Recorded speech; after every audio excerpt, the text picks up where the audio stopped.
My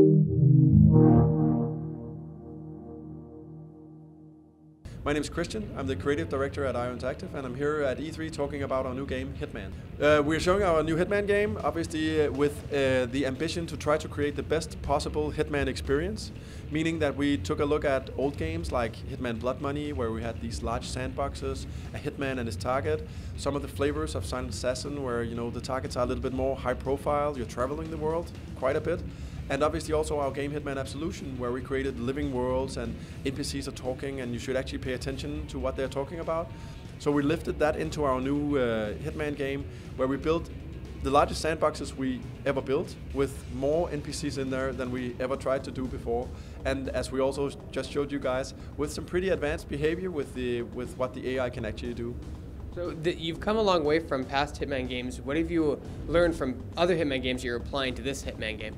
Well, one of them is that we feel that the game is best when it revolves around a hitman and his target. And then what we say is what happens in the level is going to be up to you with complete freedom of approach. You choose where to strike, who to kill, and what's to go down basically.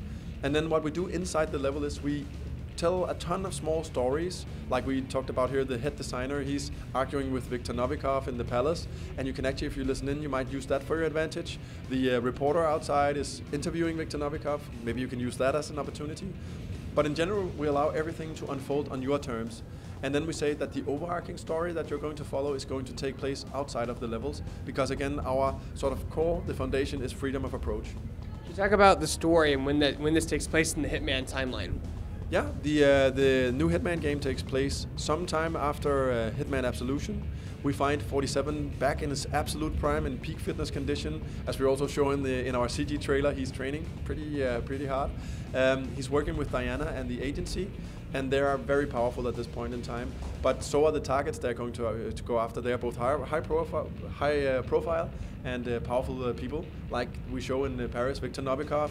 He's very wealthy. He runs a clandestine sparring with his partner Dahlia. So it's a little bit of a flavor shift into a world we really like to be in. Now you've given the player so many options to tackle a level or an assassination. Can you go into a little about the different mechanics you added, the open world per se, and all the different briefing stuff they can do before they even enter the level? Absolutely. What we call it is a high-definition sandbox. It's more, I wouldn't say it's an open-world game. It's a very big location, definitely. But what we want is density, right? We want density of mechanics. So whether it's from chandeliers that can drop, or loudspeakers where you take a screwdriver, you loosen it, and then it can actually fall on someone. We just want that feeling that all the rooms actually matter, and the NPCs are actually alive in the world all the time, everywhere. So that became one of the things we really did for this game: create many tools of the trade, many different ways of tampering with the environment, for instance, as one of your options as Agent 47. What were some of the challenges you had to face when making this new Hitman game? I think one of the biggest challenges creating a game like this is the sheer amount of detail we put into our AI, because we are running hundreds and hundreds of AI at the same time in a level. And if you're a sort of creative hitman, you might actually want to place a remote explosive in one end of the level, go all the way over to the other end of the level, and then we can't cheat. If you press that button and detonate that explosive, we actually need to simulate what's going on in the other end, because you might rely on that for doing something crazy, right? Pulling off something really creative. So we actually need them running all the time, and that's a very big technological challenge. And last question is, when will this game be out, and when can people play it? So Hitman will be out on December 8th, out on PlayStation 4, Xbox One, and PC.